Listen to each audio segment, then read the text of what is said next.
Hi guys, welcome back to my YouTube channel. So today's video is going to be a girl chat because I feel like a lot of people can take a lot from videos, and they're also sometimes it's something we all need to hear. Even if you're not a girl, you can still take a lot from this video. Everything I'm going to touch on today stems simply from self-love and knowing what you deserve and knowing who you are as a person and aligning your actions with that. So with that being said, the first topic I want to touch on is extremely important to know when to leave people and situations alone in your life. Being entangled or involved around the wrong people can literally affect every single aspect: financially, mentally, physically, all of the above. Sometimes we let how much we love somebody or care about them, we let that keep us around certain people or tied to certain situations that are not serving us, that are destroying us mentally, physically, spiritually. The thing about that is, if you know that it's time to leave somebody alone or a situation alone, the only thing that's going to happen is time will go past, and then eventually you're going to see why you should have left them alone back then, or you should have left that situation alone back then, because it's only going to get worse.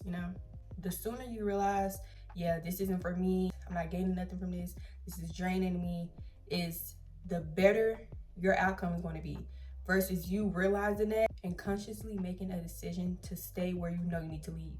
It's one thing not to know and to stick around. Whatever it is, it's going to cost you in the end. And making those decisions are not easy. It's actually very hard a lot of the times, but you have to put mind over your feelings, over your emotions, over how much you love them, care about them. You have to put your mind, your mental health, and overall put you first and do what you know you need to do. So something else that's important is knowing your worth and standing on it. This kind of ties directly into self-love. I don't care if it's a person, a situation, whatever it is, go where you are valued. But I don't know if y'all ever heard the saying, you think, therefore you are, but it basically means what you think in your own mind is the reality. So if you think, oh, I'm not worth it, I don't deserve this, whatever it is, like if you downplay yourself, that's going to come your reality, and it's going to make you attract people that's going to treat you how you treat yourself ultimately. Some people that don't respect you, that don't treat you nicely, that don't value your thoughts, feelings, concerns, that don't consider you, play on your insecurities, that bring you down.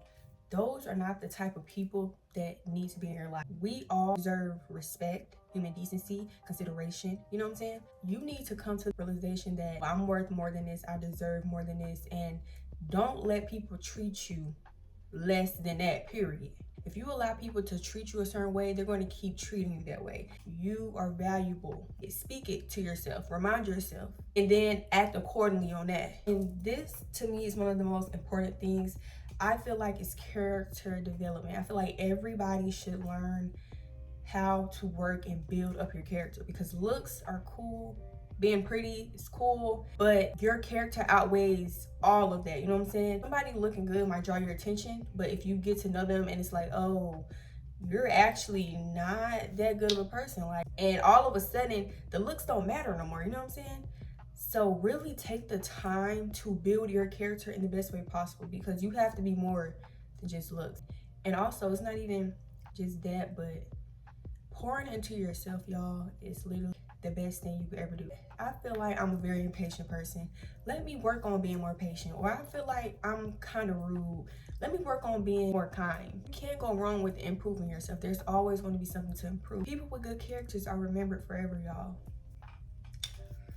Clock that T. Next topic is protecting your mental health. Whatever is toxic and what drains you mentally and puts you down, we have to learn how to do the things necessary, whether it's cutting people off, whether it's taking a step back, whether it's having a conversation. You have to do what's better for your mental health. It could be family, it could be friends. You need to learn how to let things go.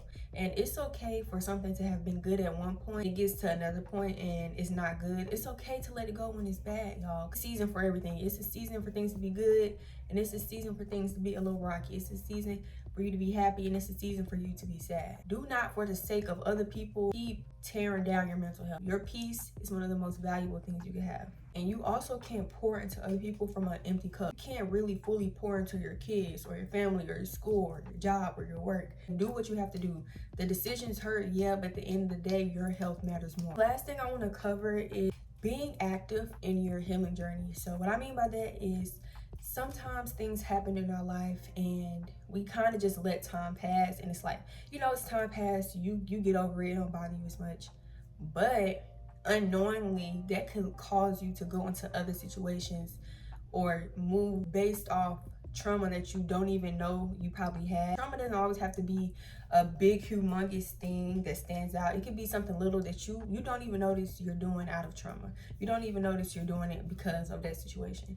So we're not actively involved, meaning we are asking ourselves questions like, how did I feel about this? Well, why did I do that to begin with? All that just leads to a deeper understanding. Me, for example, I feel like for the longest, I was always just the type to let the time pass. As time passed, you get over it, cool, cool, cool. But looking back, I really wish I had the mindset I had today. So let's say, just for example, if something were to happen, instead of just waiting for the next day, until enough time passed, and then you look back and it's like you don't care no more. I wish I would have, wrote to myself, asked myself questions, or simply just put down my thoughts and my feelings. Because if you write and you like writing and it helps you, then writing things down really helps you get to the bottom of stuff. Visually seeing it helps you get to the answers. Me clarity, it helps me sort out all my thoughts, and it's simply just an outlet.